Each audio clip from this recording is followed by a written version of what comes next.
Pasamos con el siguiente ponente, Noelia Moreno, de la Universidad de Málaga, con el tema Hardware de bajo coste y software libre como alternativas para la democratización del conocimiento. Una perspectiva pedagógica, intercultural e inclusiva. Adelante. ¿Me puede pasar el ratón, por favor? Sí. Nos cambiamos para allá.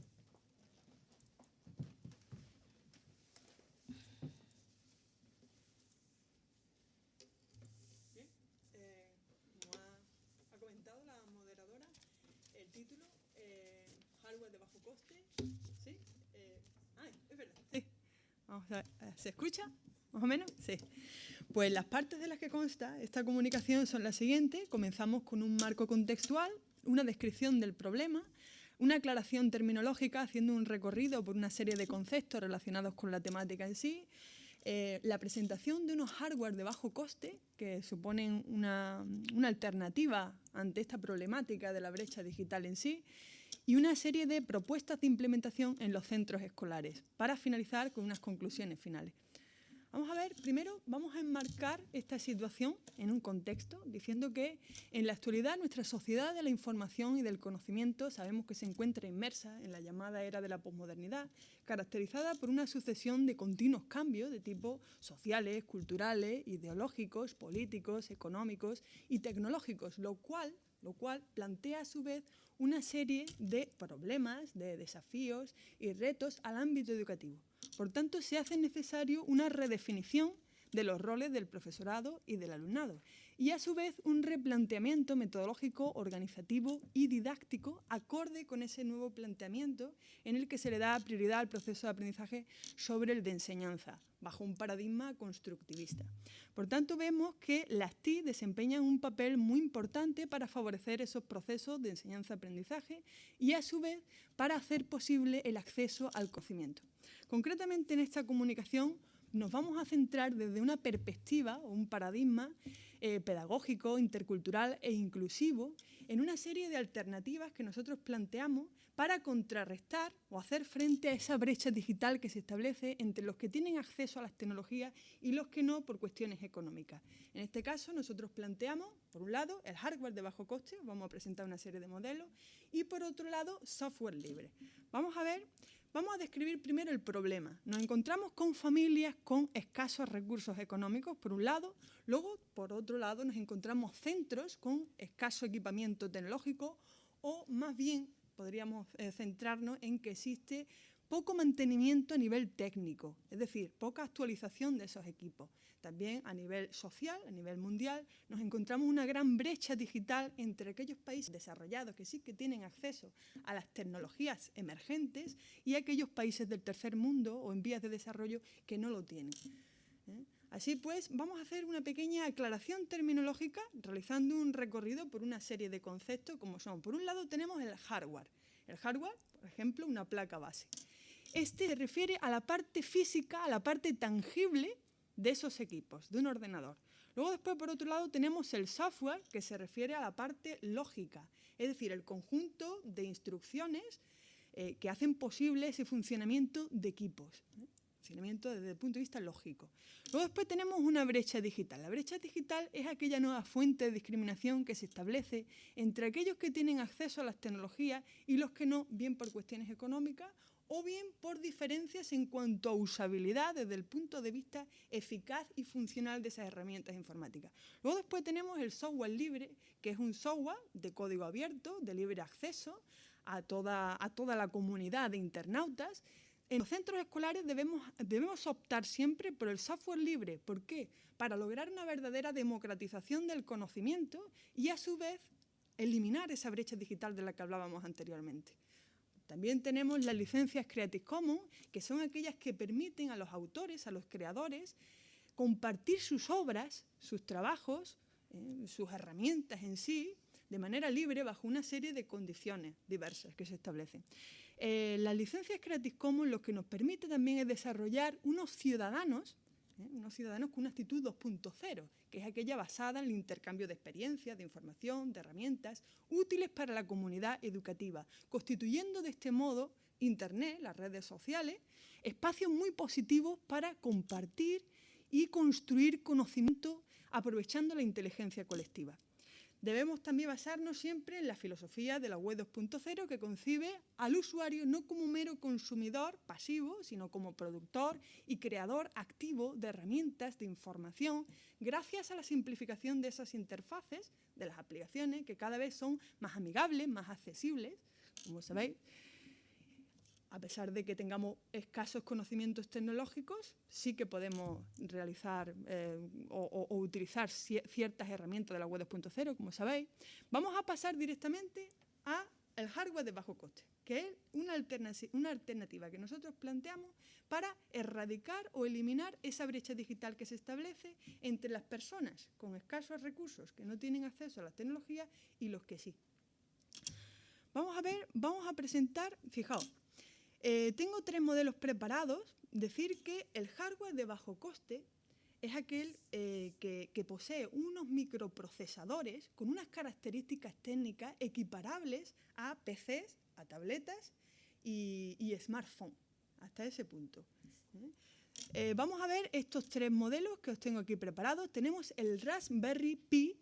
Este tiene unas características un poco inferiores. Vamos a verlo desde el menos potente al más potente en cuanto a características técnicas de sus microprocesadores. Vamos a ver las páginas web donde podéis acceder para la compra de los mismos y dotar esos centros escolares que tengan escasos recursos o esos hogares con limitaciones desde el punto de vista económico. Vemos características técnicas en este concretamente. Lo máximo que tiene de procesador es de 700 MHz. Por otro lado, tiene una memoria, el modelo A, de 256 MB, cuando el modelo B tiene una memoria de 512 MB. Un sistema de almacenamiento a través de bien tarjeta SD o bien por pendrive a través de USB. Luego después te permite una conexión a Internet por cable. Por otro lado, te ofrece un sistema operativo Linux, ya que estamos fomentando el uso de software libre. Vamos a ver el siguiente modelo, el Panda Board. El Panda Board tiene también este tiene un precio un poco mayor, de 132, pero un poco más potente que el anterior. Vemos que tiene un procesador de entre 1 y 1,2 GHz ya. Ya supera el anterior modelo. Luego después tiene una memoria RAM de 1 GB, un sistema de almacenamiento que puede ser ampliado bien por tarjeta SD o bien por USB. También te ofrece una conectividad a Internet por cable y los sistemas operativos que disponemos a través de este dispositivo de bajo coste son Android, Ubuntu y Firefox. Y el siguiente modelo que ya os ofrezco o presento aquí, que es el más potente de los 3 y el de más bajo coste, sería un procesador de 1,7 GHz, una memoria de 2 GB, un sistema, puedes ampliar el sistema de almacenamiento bien por SD o con USB y con un sistema operativo de Android, Ubuntu y Linux. Este sería el equiparable, si conocéis, en cuanto a características técnicas, los smartphones, sería el equiparable a un Samsung Galaxy Note 3 en cuanto a características técnicas. Y también equiparable incluso a un ordenador de gama media en sí. Vamos a continuar. Vamos a ver aquí estos dispositivos de bajo coste ya completos, un equipo completo, a los cuales le colocaríamos los periféricos y tendríamos un ordenador en sí. Abajo os muestro una muestra, os muestro un ejemplo de cómo podrían estar dispuestos o colocados en aulas informáticas de los centros escolares, juntos con sus periféricos. Y ya tendríamos equipos completos con características técnicas de un ordenador de una gama media en sí, de una gama media. Podría ser perfectamente utilizable con los alumnos y a un bajo coste, que es lo que se pretende. Vamos a ver las propuestas de implementación de estos hardware de bajo coste y el software libre desde una perspectiva pedagógica, intercultural e inclusiva. Decir que no solo se pretende dotar a los centros de equipamiento tecnológico a nivel de hardware, sino que se pretende lograr una formación de los profesores para que sean capaces de diseñar, desarrollar e instalar sus propios software libres al servicio de la enseñanza-aprendizaje. Por otro lado, también estos profesores deben ser capaces de seleccionar aquellas aplicaciones que nos ofrecen de forma gratuita el entorno Android y también aquellas herramientas de la web 2.0 y crear sus propios entornos de colaboración, empleando redes sociales, wikis, las propias intranets de los centros escolares y, de este modo, constituyendo comunidades virtuales de aprendizaje donde todas las comunidades educativas de los distintos países del mundo estén interconectadas y enriqueciéndose mutuamente. Ya finalizo con las conclusiones y con este estudio nosotros hemos tratado de justificar cómo el uso de este hardware de bajo coste y los software libres en sí desde esa perspectiva pedagógica, inclusiva e intercultural presentan o supone una alternativa para eliminar esa barrera de acceso a las TIC, esa brecha digital, en hogares y en centros escolares con escasos recursos económicos, y también nos ofrece una oportunidad para potenciar y garantizar su uso en países en vías de desarrollo. Por otro lado, también decir que la mera incorporación de estos recursos informáticos en el aula no funcionaría si no tenemos en cuenta la figura del docente con una correcta formación, no solo científica, técnica e instrumental, sino también pedagógica y didáctica. Es decir, que sea capaz de seleccionar aquellos materiales de los que dispone en la red, reutilizarlos, modificarlos, crear y diseñar sus propios materiales informáticos acorde con las características y necesidades de su alumnado y también decir que una innovación tecnológica no va a suponer directamente una innovación pedagógica en sí. Pues para ello es fundamental que el docente sea capaz de planificar y diseñar un buen proyecto pedagógico sólido donde queden bien definidos previamente los objetivos, los contenidos, las actividades, la metodología, aquellos criterios de evaluación en los que debe basarse previamente a la hora de elegir un material informático u otro, haciéndose una serie de preguntas de tipo ¿qué material informático utilizar? ¿Para qué utilizarlo? ¿Cómo? ¿Cuándo? ¿Dónde? ¿Con quiénes? ¿Con qué alumnos? Y ya finalizaría lo que es la conclusión. Y muchísimas gracias por vuestra atención y perdonad por la rapidez con la que lo he dicho, por la brevedad del tiempo del que he dispuesto. Pero vamos, muchísimas gracias por vuestra atención. Sí, sí.